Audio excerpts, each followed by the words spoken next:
We do all kinds of things here at Word in Your Ear. Videocasts like this. Podcasts like this. Crowdcast events with famous authors. Live quizzes. And we can guarantee to make your next birthday one you'll never forget. There's only one way to guarantee getting all of this, to getting it before anybody else, and that's to sign on to be a supporter on Patreon. Full details at this address. Word in Your Attic, a Zoom with a view. Well, it's another edition of Word in Your Attic, and we're delighted to be joined by an old pal of the podcast who we last talked to actually about his tremendous book about skiffle, roots, radicals and rockers. Let joy be unconfined. It is the eternally excellent Billy Bragg. Billy, nice to see you. Great to be here, guys. Thanks to. Where are you? You're, I think, on the Dorset coast, aren't you? I am. You may hear the sea pounding in the background. It's just been a big storm, but it kept me awake a bit last night, but it seems to have passed, so shouldn't be too bad. And what roughly has been occupying you in the last rather trying 8 months? What's been happening down your way? Well, we've been fortunate where we are because we're quite cut off. So we've got a lot, we've got a beach to walk on. Can't complain about that. The village shop delivers the groceries, so can't complain about that either. But yeah, I mean, everything I had planned for this year, all the tours, everything has just been postponed. Yeah. Thrown back into 2021. Although I must admit, some of that now is coming under question. Some of the stuff that's planned for early 2021, they're now talking about early 2022. I mean, I've no idea when I'm going to be. Oh, really? Because we'll talk about it later, but you're going to tour next year, aren't you? You're announced some dates.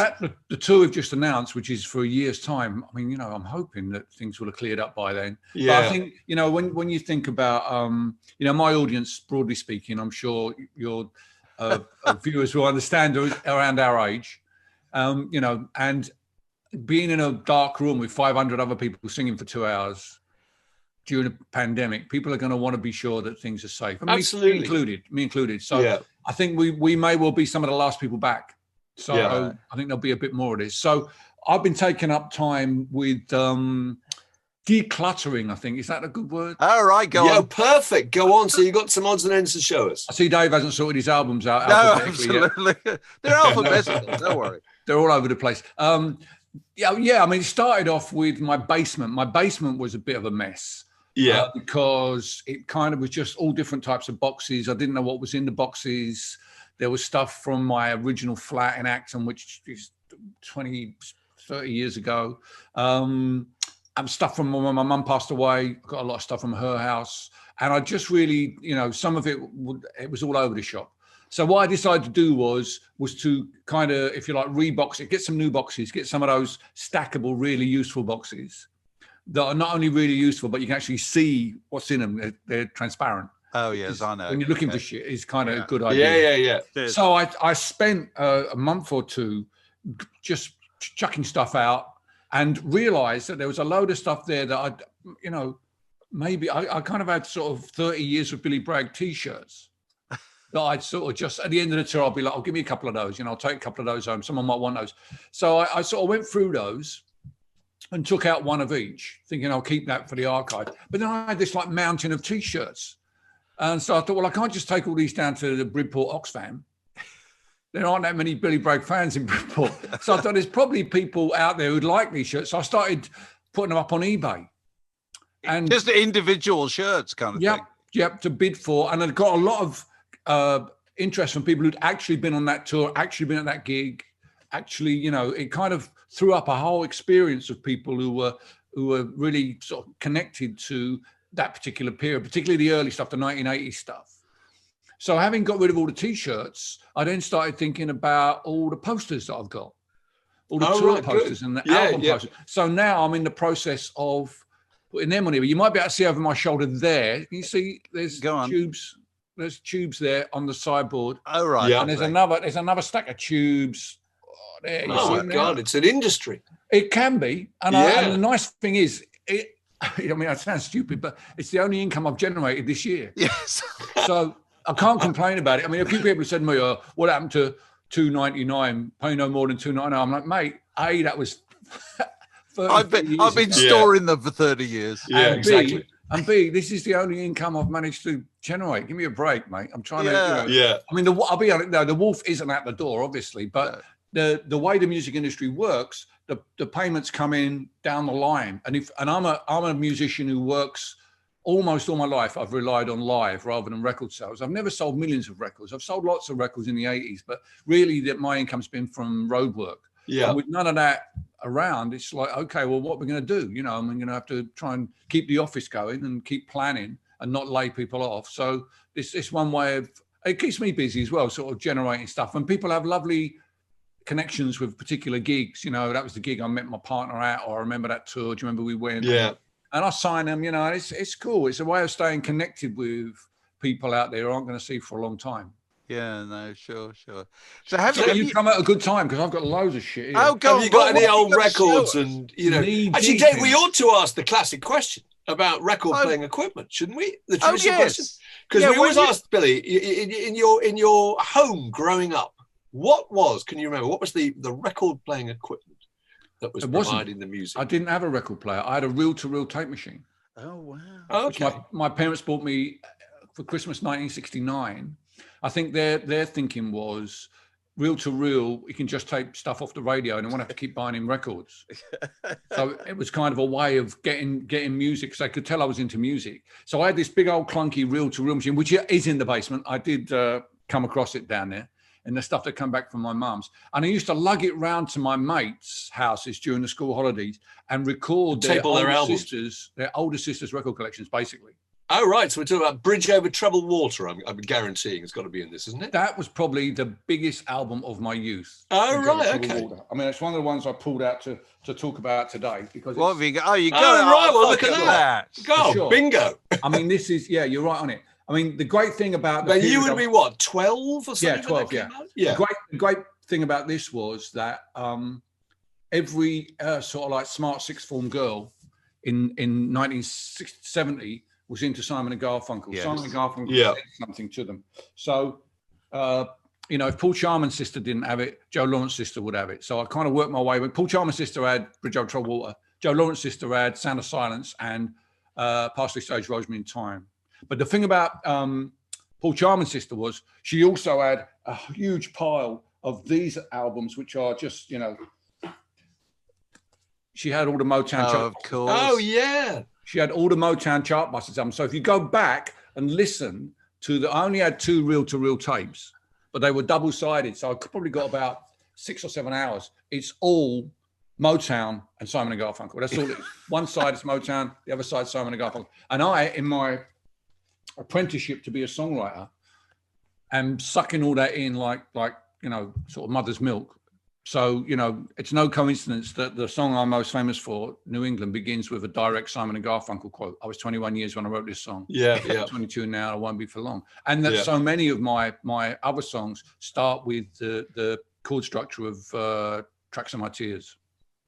Right. It's in there. It's right. It's in my DNA. It's in the Billy Bragg DNA. There's no escaping from it. Yeah. Yeah. And so it was really doing that. And then what happened was, and this is an awful irony, because he ultimately died of lung cancer in 1976. My dad used to get coupons with number 6. I don't know if you remember number 6 cigarettes. Oh, yeah. With the coupons, he got my brother a little record player. It's a tiny little thing, one speaker. It was kind of like a 70s version of a dance set. It was more compact.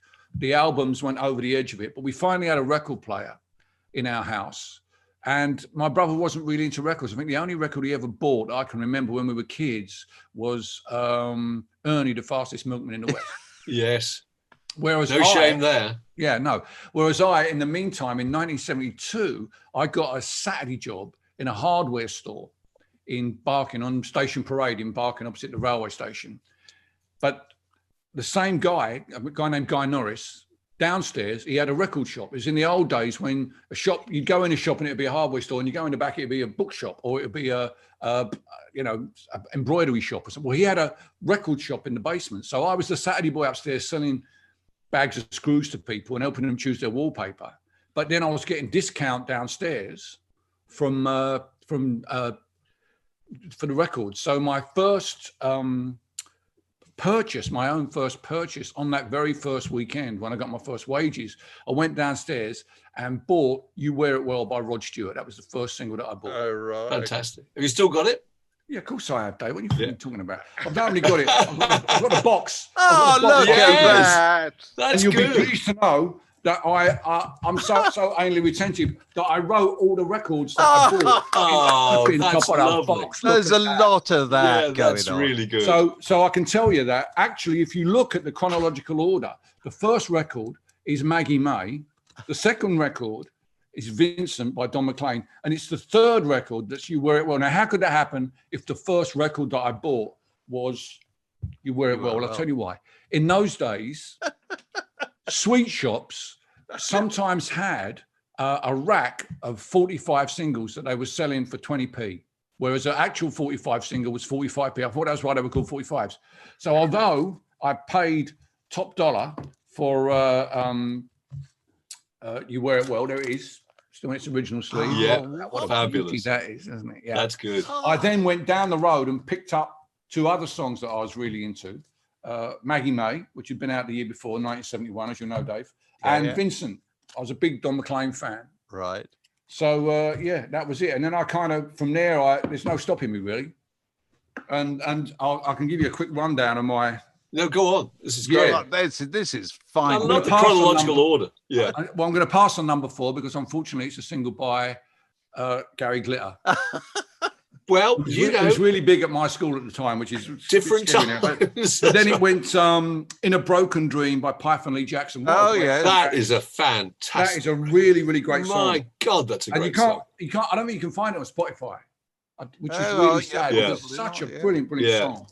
And then I've got American Pie. Obviously, I've got Me and Julio Down by the Schoolyard. Yeah. I've got Merry Christmas, War is Over by John and Yoko. Yeah. And then I go straight off and buy High, High, High by Wings, which is a NAF single, but the B-side of it is Sea Moon. What a great song that is. Is it Sea Moon? Sea Moon, yeah.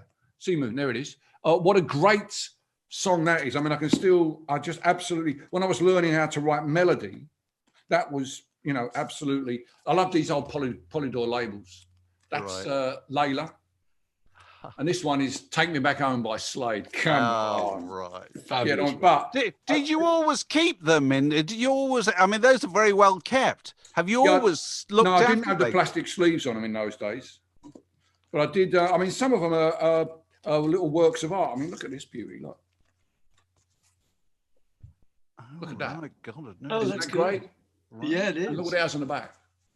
Oh, right. Oh, that's a reissue. Fabulous.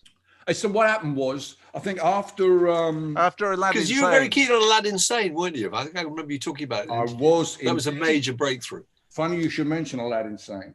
I have it here with its strange cover. With its fabulous cover. This cover is the only album cover I ever took to the barbers. It said like I that. want this haircut. Oh, that's great. That's great. I want this haircut. It didn't come out anything like this. I'm sorry to say. But I remember seeing Aladdin saying, see, I'm done now. I've got to find out where to put Life on Mars back in order. So you're going to have to wait a minute while I work that out. Oh, it's in between All You Need Is Love by the Beatles and Hoots Mon by Lord Rockingham's 11. Get it in the wrong place and it'll be lost I might have for got ages. that latter one off my mum. Yeah. Off my nan, I mean. My nan had that. Yeah. But yeah, anyway.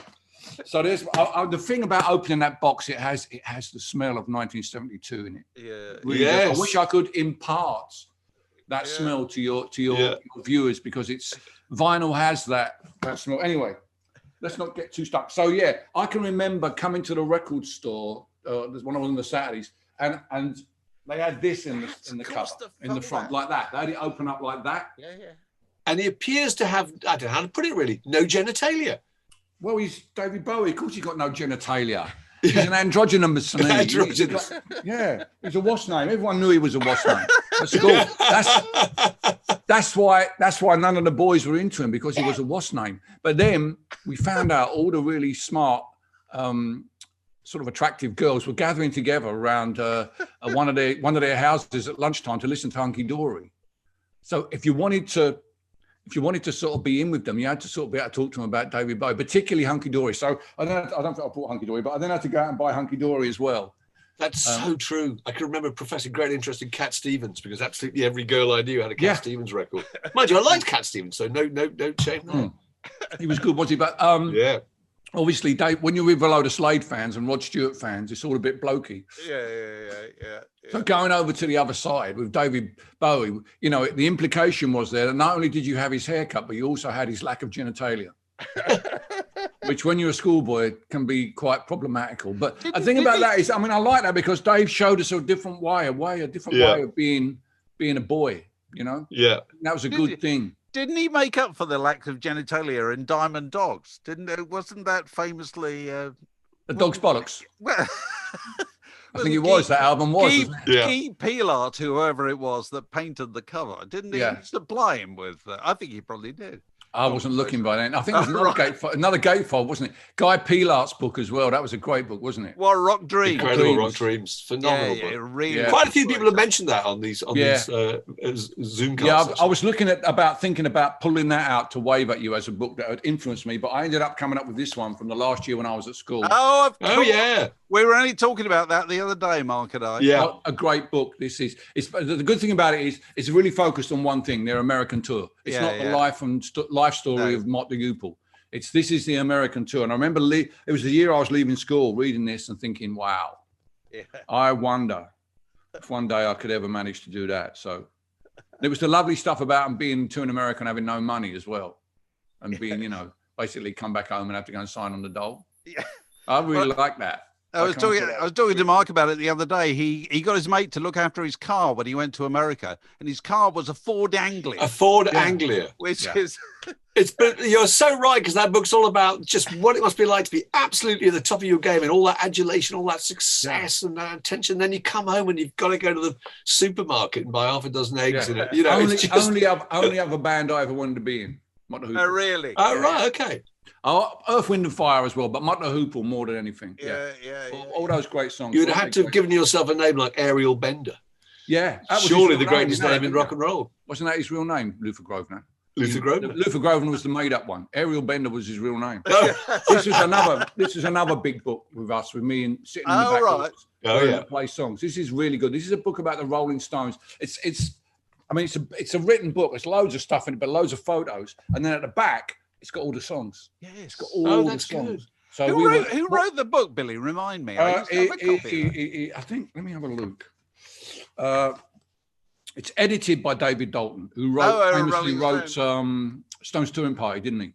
Journey Through America with the Rolling Stones, which is another great book. Yes, he did. No, I wasn't. Go on. You might be right. That's not him, actually. Isn't that Stephen? That's Robert Greenfield. Robert Greenfield. I don't know. It might be. What didn't Dalton write a Stones book? Dalton wrote some Stones book. Yeah. I think it's a collection of articles by the look of things. But the thing is, it's 1972, so they're just about to. Well, they must have been making Exile on Main Street when this book came out. So it's absolutely top. The photos in it are just brilliant. Yeah. The photos of them all, you know, just hanging out, being the Rolling Stones. I mean, we used to go to, if you wanted to find books like this to learn how to play the songs, because me and my mates weren't particularly music, we just need the chords. But the only place you could get these books was either in the back of the NME, where you could send away for them, or you could go to Shaftesbury Avenue, and down Shaftesbury Avenue, up little stairways. You had to be careful which door you knocked on, obviously, being Soho. You could find music publishers where they had all the songbooks. Yes. So we would go at the weekend into central London, go up Shaftesbury Avenue and get, you know, the Beatles, Bob Dylan songbooks, stuff like that. But this was a bit more that book because it had the photos in it, allowed you to imagine yourself. You know, I can't imagine Keith going back after the American 72 tour into his Anglia. No, that wouldn't have been. That wouldn't have happened at all. So that was a seriously big book for us. Yeah. And then also around that time, we managed to go and see the Rolling Stones. All right. So Earl's. I was at that. Is that Earl's Court? 76. Yeah. Oh, wasn't that an amazing show? It was supported by the Meters. Am I right? Yeah, Meters. Yeah, well, I think it was one of the very first stadium type shows. Yeah, they had the mechanical flower that opened up. It did, and the inflatable David Bowie thing. Do that, didn't they? Inflatable cock. Inflatable cock. And first sighting, I think, of Ronnie Wood, actually, for me. I mean, that was double for us because we were big Faces fans. But getting to see the Stones at Earl's Court was a big deal, but it was kind of like sort of magnified by being able to see the Who at Charlton 10 days later. Oh, right. Fantastic. Which was another great show. I think this was with Little Feet. Yeah, it must have been. Yeah. And Alex Harvey. Alex Harvey was just brilliant. Alex Harvey did that. I mean, it's terrible thinking back about it now. Did he do Next? Yeah, he did Next. He also did Framed, where he dressed up as Hitler and claimed he'd been framed. I mean, I think about it now. I know, but he had those great songs, you know, Vambo. What a great song Vambo is. And all that. Yeah. But yeah, there's a great photo of me because I was designated to get the tickets by everybody. Everybody gave me the money. I wrote the checks, and I got the tickets. It's a great photo of me in our back room with like 5 Stones tickets and 5 Who tickets. Going, you know, and the lovely thing is that we were at Glastonbury a couple of years ago, and I took our Jack to see the Rolling Stones.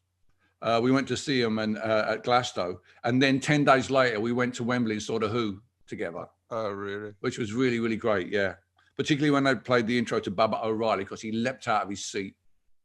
He said, I know this one. Yeah, well, no, it's a really important song to him. He was in a band called Teenage Wasteland. Oh, right. So Baba O'Reilly to him is like, you know, it's one of those songs that really engaged him when he was first starting out into music, you know. So that was a sort of great thing to sort of follow up on that. To take him to see those two. But yeah, that was a huge, and then I kind of, I was sort of thinking why I don't have more tickets for shows for someone who went to a lot of shows. But I then realized that I didn't need tickets after a long time. Instead of needing tickets, I just needed a few of these. So I've got a kind of huge collection in my basement of tour passes. This is the original sort of my first tour, Billy Hanks and Franks, for the Brewing Up album. And getting when you're on tour and you get you've got a tour and you've got a tour pass. It's like, you know, very exciting. Die of a rock and roll star stuff, this, you know. Yeah. And you come, you know, some of them are really handy because they got the memoir, they've got all the dates on the back. Oh, right, so you can't get lost. Now you look back and you think, did I really play the Rose Garden Amphitheatre in Portland on the 2nd of it? Doesn't say what year though. It just says you have to I can still remember you playing Carnaby Street. Do you remember that, Dave, outside the Smash Hits office? Yeah. Billy was there with the porter pack, the porter stack. Porter stack, sorry, the porter stack with the sadly, speakers. Mark, that got lost somewhere. What a shame! What a contraption that was. It was impossible. It was like being strapped into a kind of like the Iron Maiden. It was impossible to play because it was basically for the listeners. It was an amplifier with speakers up the top here and a mic on a gooseneck, but it was on the frame of a backpack. So the whole weight of it went around your diaphragm, which is what you need for singing. So you couldn't sing with it. Yeah. And it had incredible feedback properties, particularly if you went through a door. And I used to hate it. I hated it. And my manager, Pete Jenner, was always saying to me, you know, the thing is, you can't stand it, Billy, but people still be talking about it 30 years later and bugging me. You proved him right. We are. You know, unforgettable. Right. I'm like, How did you lose it, for goodness sake? Something that big? Oh, accidentally, Dave. Oh, right. It accidentally you hated it that much. Accidentally didn't come back from Japan. God knows where, how. Oh, yeah, mate. Whoever's got that, good luck to them. It'll probably turn up on eBay. Yeah. Time. I'll tell you something. I did sort of even going back earlier than all that. When we were in Riff Raff, I had an office job, and I was a bank messenger running around in the days before email and stuff like that, actually delivering the paperwork that went with the deals that people were doing on the phone. But I was also in charge of the photocopy machine. I was a rank Xerox key operator. Oh, what? I have a certificate somewhere and inky fingers. So, you know, if the damn thing jammed, it was my job to unjam it. So I spent a lot of time messing. But it also allowed me after work, if I stayed after work, to make these little Riff Raff fanzines. Very good. Brilliant. In which we would sort of give out at gigs. And they've got sort of photos of us inside, so you can identify who's in the band. It's me and Wiggy. Yeah. But also, they've got lyrics to some of our fabulous songs, such as what's in here? Here we go. I want to be a cosmonaut. Is in there. It's just Brilliant. yeah, they're all. And yeah, I used to. It was a huge. I've got all the bits somewhere. It was all about color photography, color photocopying, and overlaying stuff. I really got quite elaborate and sort of. I had to cut them all down. I was really into it. I never kind of got around to making a fanzine, but I did make these. And then we would write on the back where we had our next gig, and hand them out to people who came to our gigs. And the reason why I've still got a load of them is nobody ever came to our gigs. But such is life. It's extraordinary how much paperwork was involved in popular music back in those days. Yeah. Everything. You needed stationery, didn't you, to do absolutely anything, to make yourself real. Yeah, to really exist, you had to be seen by the press. You had to be in the Inkies. You had to letter-headed paper from management offices and things to make you feel established. If you were a real band, when do you become a real band? That's a kind of weird concept, perhaps, in this day and age where you can just record something and stick it on the internet and there you are. In those days, it was a lot harder to manifest something more than just you doing gigs in a pub in the East End, which is basically that was the high point of Riff Raff. Really, we never really got beyond that. We played a marquee a few times, I suppose, but yeah. But you generally kept a lot of stuff, haven't you? I'm a terrible hoarder. Yeah. Dave, so you've done it in quite an organised way. This thing here, this you see this, it's a poster for Talking with a Taxman about poetry, and it's a street poster. You know, it's 5 foot tall. You know, that's brilliant. You know, it's a massive thing. It used to be on the wall at Godis, and when Godis went west, got taken over by Polygram. I managed to get it off the wall and get it home. And now I've actually found some more of these in the basement. Incredible. I mean, I do. Are they going to be for sale? Huh? Are they going to be for sale? Yeah, they are. Some of them, yeah. Yeah. Because they're just taking up space here. So and I think it's a good thing if people are into it. But yeah, I am someone who hangs on to stuff, you know. I recently realised I got two. You're not going to like this. Not going to like this at all, Epworth. But I realised I got too many albums. All right, go on. How can you have too many albums? I have got too many albums, Mark. It's the sort of thing that your wife tends to say to you, but you disagree. You know, Mark, I haven't got a record player. Oh, okay. All right. Well, I have. You just sit and look at the sleeves. I've got a portable Japanese record player that plays 45s, and you can walk around with a hand on it. It plays them sideways. It's really good. It's particularly good when I was writing the Skiffle book because the old Lonnie Donegan records just sounded great on it. Absolutely, I bet they do. I bought it during South by Southwest when I was doing an in-store at Waterloo Records, and a guy came in, just walked in, and he had one of these things, and he had a 45 playing on it, and it was Wade in the Water by Ramsey Lewis. I mean, I'd have just given him £1,000 there and then. I mean, it sounded so great. He looked so cool. I mean, I think they were $100, I think. So yeah, that's what I kind of, because I had a record player. My son took it when he moved to Brighton. So at the moment I'm between. But the reason I wanted to tell you this was because while I was going through them and thinking, oh yeah, I don't really need that one, I was most protective of the records that I bought before I became Billy Bragg. Almost to the sense that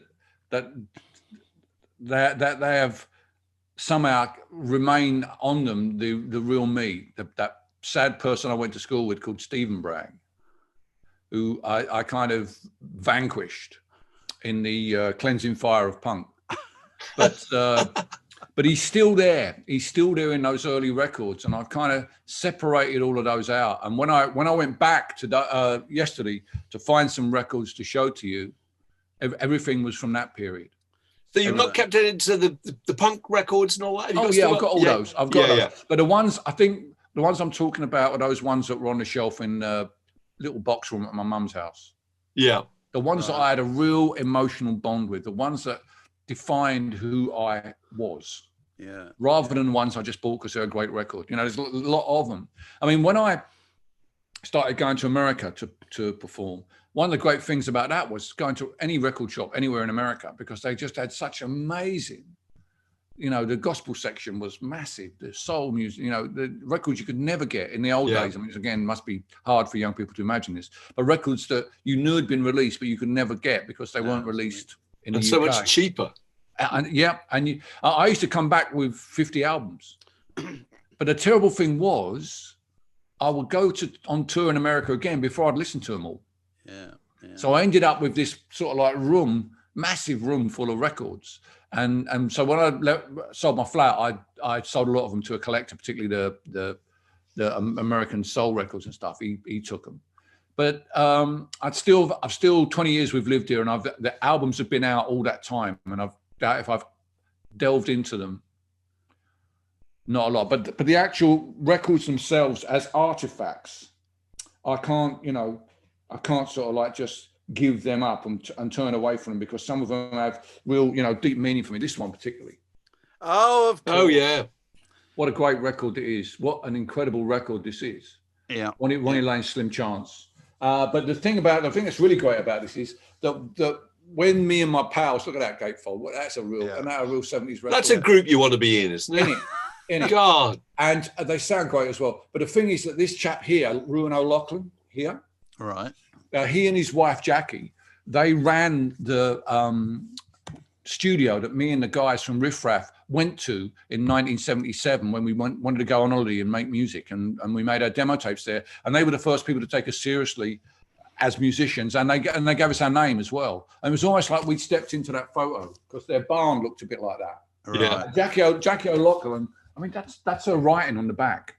All right. I mean, it's incredible. This album. Those are my favourite kind of sleeves when I was a kid. Those where you actually saw the band kind of either in a recording or on the road, and you wanted to be in that gang, And then about 20 years ago, Sid Griffin got in touch with me to say that Edsel or someone were reissuing this album, but they didn't have the sleeve to do the artwork with. Did I know anyone who had a sleeve? And at the time, all my albums were in storage because we were moving. But of course, Wiggy had a copy. So I put Sid in touch with Wiggy, and they used his sleeve, and then they reissued it, and he got a sleeve credit. Now, can you imagine? He's gone from being someone outside of it. Now he's actually mentioned on the record. He's actually gone into into the actual fabric of Ronnie Lane's Slim Chance. I was so jealous when Sid sent me a copy as a thank you. I was like, Wiggy, you've actually got your name in there. So yeah, there's a few other. This was a really key record for me in the development. Oh yes. Of who I am. Now I didn't come to Bob Dylan through my big brother. I was too young for this when this came out. I was 6 or 7 when it came out. But the guys in the record shop downstairs where I worked for the hardware store, because they knew I was into Simon and Garfunkel. This is when I'm 14. They started playing me Bob Dylan, because what I would do was when I worked there in the summer and in the summer holidays, I would in the hardware shop. I would go downstairs to the record shop for my lunch hour and sit in the room where they played you the records. Because in those days, before you bought a record, you could have a listen to it. So in a booth, you mean? It was actually a room, Dave. They had a couple of rooms. Oh, proper room. Yeah, proper room, and not just a booth, but actually you go in and there's a little chair. It wasn't a big room. Chair? Much bigger than a phone box. But I used to have my lunch in, and they would put a record on for me. Have a listen to this. Sure. And one of the records they put on was the first Bob Dylan Greatest Hits album, the one with all the really early stuff on it, the solo stuff predominantly. And that to me sounded so primal. I'd not heard anything like that before. It really blew my mind. And then I got this. I got this because Graham Patton wanted to give his sister for her birthday the Jackson 5's Greatest Hits. And I had that. And he swapped me this, which is his dad's copy of The Times They Were Changing, because he knew I was into Bob Dylan, for the Jackson 5's Greatest Hits. Much as I love the Jackson 5, I was the winner here. I don't know what Tracy won. What Tracy Patton got above. And this is this is an original pressing as well. The vinyl's about as thick as a table. It's just, oh God, yes. Just beautiful. Oh, and this album is so raw. Yeah. The music on it, it's so you know, I think it probably I responded to this in the way that the Skifflers responded when they heard the first blues, really raw blues records, you know, those really early solo records, you know, Robert Johnson and that. It had that same sort of earthy, visceral feeling. And it kind of set me off on a more interesting path as a songwriter, I think, to write songs that say something other than "I'm great, you're shit, do you like my socks?" Paraphrase Oasis. So yeah, that album was absolutely key in that, and I still get chills, you know, when I hear those first strums of, you know, the times they are changing, and you know, just really, really boots of Spanish leather. Yeah. Only a pawn in their game. Only One a too many pawn in their mornings. What a game. great song that is. One too Yeah. many mornings. Yes. Yeah. Fantastic. And Woody Guthrie, you presumably heard through. Did you hear the originals, or did you hear them through all the cover versions? You know, Joan Baez and Well, yeah, Ry Cooder and people. And if you're gonna listen to Dylan. American singer-songwriters in the 60s and 70s, you're gonna learn Woody Guthrie songs by osmosis, aren't you? yeah, You know, not that I knew it at the time, but what happened was a guy named Anthony Scaduto Oh, right. Yeah. wrote the first. I don't think it was not only the first biography Bob of Dylan, Bob Dylan, but but it yeah. might have been also the first serious rock biography. It was Yeah. probably. Yeah. And I don't know when that was, Dave. It would have been mid 72, 73, maybe earlier. It might be early. Anyway, they had Scaduto's book in Barking Town Library. And I got his book out and read in there that Dylan had been hugely influenced by this fellow, Woody Guthrie, who I didn't know. But trying to find a bloody Woody Guthrie record in Barking in 1970, no, it was hard. Exactly. impossible. It was cover impossible. versions. I think ultimately I found a cassette on the French world music label Chant du Monde, and I didn't even spell his name right. They spelled Woody I-E, W-O-O-D-I-E. Didn't even spell his name right. And basically it was the Dust Bowl Ballads, I later came to understand. But I can remember listening to it and thinking, oh, that's shit. That's just, what's he nothing? He's not even singing in tune. He hasn't even tuned his guitar. I mean, I wasn't being a purist or something, but it was just a little too, it'd gone a bit too far, you know. Right. It didn't really fit in with what I was listening to at the time, which was probably when I was going through my Jackson Browne, Linda Ronstadt Eagles phase, which came just before punk. I think we all went through a bit Californian in those days. Yeah. I haven't brought any of those records in, partly because I gave all my Eagles records away during punk. Did you? Yeah, I did. Yeah. That was mine. I gave them to the woman down the post office. That's brilliant. That's really just out of shame, or just I'm starting again, ground zero?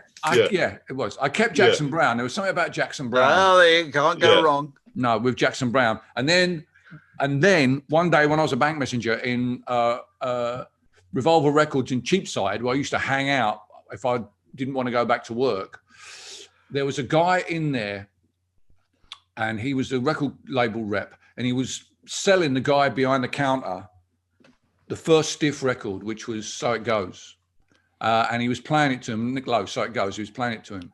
And shortly thereafter, in the same record shop, I was introduced to Elvis Costello. And that to me was like Jackson Browne with a backbeat. I really like this. And a bit of Jackson Browne, but he's going to beat you up and steal your girlfriend. Much as I love Jackson, he's a kind of like quite a gentle guy. Costello was more like I'm going to come for you. And so I kind of got obsessed with Elvis. Is a promo. God, I've never seen that one. No idea where I got it from. Obviously Elvis spins. And what? Yes. Yeah. So I had no idea where I got this from, but it was among the I was looking through yesterday. I thought, I know these guys will love to see this. But yeah, it's original Miami's True. I think it might be American. That was the gag he had on stage, wasn't it? Yeah. This is when Miami's True came out in America, because it talks about Columbia Records. Yeah. So this must be 78, maybe. So yeah, Elvis Costello to me was a songwriting revelation, and I nearly killed myself trying to compete with him. Thank God the Smiths came along just as I was coming along, who gave me someone to compete with who I can actually get the measure of, because I couldn't keep up with Elvis. He was so far ahead of me in terms of the way he wrote his songs, in terms of the way he used language, in terms of the production of his records. I was listening to Imperial Bedroom the other day. Right. And thinking, is it really, really necessary to do the backing vocals in a different tone every time you do it? Is that really necessary?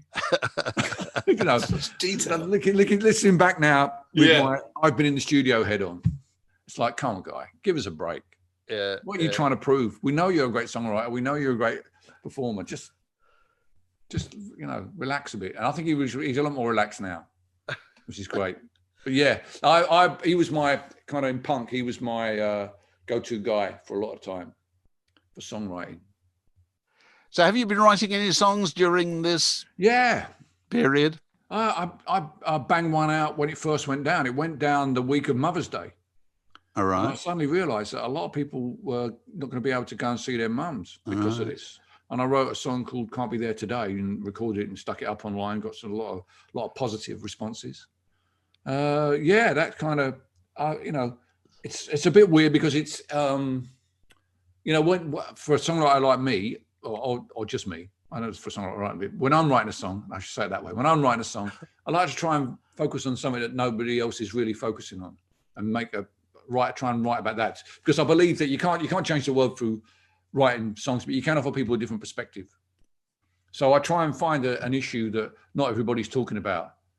Everybody's talking about the pandemic. And yes, absolutely. For the last 6 months. It's and like, Donald Trump. And Donald Trump. There's two things. Yeah, Donald Trump. It's impossible to write a song that doesn't allude to either of those things. Brexit. Away. Go away. Or just let's move on to the next news cycle, please. Right. Yeah. Something else. You know, a plague of locusts. I don't know. Something else. Well, maybe we'll be blessed by a plague of locusts at some point. Well, actually, I've come things to be looking up if that was the case. I have been writing about it, but obliquely, you know, not directly on. Obliquely, trying to get at it in other ways, more interesting ways, other sides of offering other perspectives, you know, and not being totally out of order. Do you feel if you write a song but you don't immediately have a way of going and performing it in front of people, is that a problem? Is that frustrating? No, not really. No. I mean, I was supposed to tour this year, make an album next year. You know, if I could have got into a studio this year, I'd have probably would have made the album this year. But now I'm planning on trying to do it early next year. So I'm sort of got a lot of stuff woodshedded. So I'm going through that and stuff. You know, okay. I was writing something yesterday about being a savoury man. A what? Oh, right. I'm a savoury man, Dave. Right. So meaning that you're not keen on the dessert trolley? Well, this is the thing. I am. Right. You'd rather have a Welsh rarebit? So I'm a mummy's boy, if you like, if you could want to say that, as I've already used in the lyric. But no, it's a paradox. And the paradox of people expecting you to, once you get a reputation, people expect you to respond the same way every time something comes up. And when you don't, they really get pissed off with you. So I'm trying to use that fact that I was a Marmite baby, but I do like, an amaretti with my coffee. There's a paradox there. And everybody's like that. You know, everyone's full of contradictions. But we live in a world now where that's not allowed. You can't have contradictions. No. If you're suddenly seen to do something that people don't expect you to do because they think they know how you're going to respond, it's a gotcha. And if you're Billy Bragg, everyone knows how you're going to respond. I mean, that's one of the pains in the arse about it, is everyone thinks they know what you're thinking. I have to go out of my way to do things that people don't expect me to do just to sort of make a point, you know? Right. Yeah. But then, now, Billy, traditionally with these things, we always ask people to climax by telling us what is the greatest record ever made. And if they got it with them, showing it to us. Are you in a position to do this? Entirely in your own opinion. It doesn't have to be one that is generally thought of as being absolutely classic. But the Sutherland Brothers Band. Oh my goodness. No, the Sutherland Brothers Band. Now, it's is the one that Quiver? Is that the one that's got sailing on it? No. It has. That's their commercial period. This is the one before. The one with sailing on it is called Lifeboat.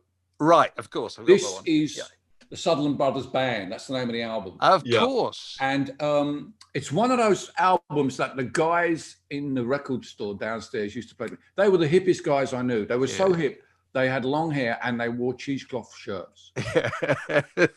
Probably had clogs as well. Yeah, probably. I never looked that far. But anything on Island Records, couldn't go wrong. Anything on Island Records, they just thought was brilliant. And this was on Island Records. Yeah. And so over the years, I've found myself coming back to this record in the way I come back to the Ronnie Lane album. Yeah, absolutely. I was just going to say that. The songs are really beautifully written. There's one of their most famous songs that people don't know. Are you familiar with The Pie? Sutherland Brothers song. It's a big Peel song. It was played a lot on Peel. No, I don't think it's quite a long song. Yeah. And that's what kind of got me into the record. But all of the songs on the melodies are just really, really beautiful. And I think really it's the greatest record in my life. Maybe it would be better than saying the greatest. Listen, that's fine. Absolutely fine. Any fights? This is the greatest record of all time. Yeah, of course. Obviously, scientifically, it is. Everybody says that. So I wanted to give a shout out for an obscure record that Gavin and Ian Sutherland nobody knows them anymore. But this record means so much to me that it gives me comfort. But I know that there are people out there, although I'm not, huge and playing stadiums and in the press all the time, there are people out there to whom my music means the same as that obscure record means to me. So it's I have a really strong connection with that. When I listen to that record, I think, there are people out there who feel as attached to an obscure Billy Bragg song as I feel to, Midnight Avenue off that. And years later, I also discovered a really fabulous thing. Who do you think did the sleeve? Oh, go on. Barney Bubbles. Oh, yes. Right. Who did those wonderful Deary albums? And he did all sorts of things. He did my first album. He did. He did Spy versus Spy. Was it? What else do I have in my basement? My wife's the writer of Spy versus Spy. But the actual lamp from the cover of the album. That's brilliant. Brilliant. Isn't that amazing? Yeah. And I plugged it in to see if it works, and it doesn't. So I thought about changing the bulb, but then I thought no, because then it won't be the actual thing from the cover of the album with the new bulb. It'd be like Trigger's broom, wouldn't it? If I keep changing bits of it. So I found that down in the basement while I was rummaging around for stuff to show you. Billy, what an amazing collection. That was absolutely fantastic. Brilliant. Really riveting. One last thing. Is a beer mat that I found. Someone sent me from a pub. It's a beer mat. Oh, you're an actual. And the answer is the Manic Street Arm, Nicky Wire. Yeah. The famous. It's a pub trivia thing, and it was over a. They had their own private toilets backstage at Glastonbury. That's right. Right, cool. Yeah, and they put up a sign, didn't they, saying you can't come in here or whatever. And it caused all manner of controversy. And I was like, come on. I took a photo of it and linked it to the press. Yeah. And Nicky Wire denounced me. Nicky Wire denounced me from the stage at Glastonbury. And then about 5 years later, they were headlining again, and I had a backstage pass for the main stage because of the left field and all that. And I went down the supermarket and got one of those great big 25 packet toilet roll things, and wrote on it, "To the Manics, no hard feelings, all the best, Billy Bragg." I went down to production to say to them, "Do me a favor, put that in the Manics dressing room, will you?" And the Glastonbury people were like, no, we're not doing that. No, we're not doing it. But the funny thing was that the Manics tour manager walked in and said, "What's that?" And I told him, he said, "Give me it here." And he put it in there. He put it in their dressing room.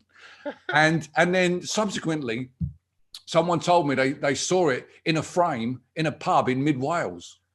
Actual toilet rolls with me with the writing on it and everything. So it's kind of weird. And I've since seen Nicky since then. It's all cool. Such a good story, that. It's just it's a complete kind of rock press rocket fuel, wasn't it? Oh, yeah. Ran. They rung me up. They rung me up on the Saturday, the newspapers, do you have any comment about this? I'm like, yeah, it must be a bloody thin weekend for news. Thin week, exactly, yeah.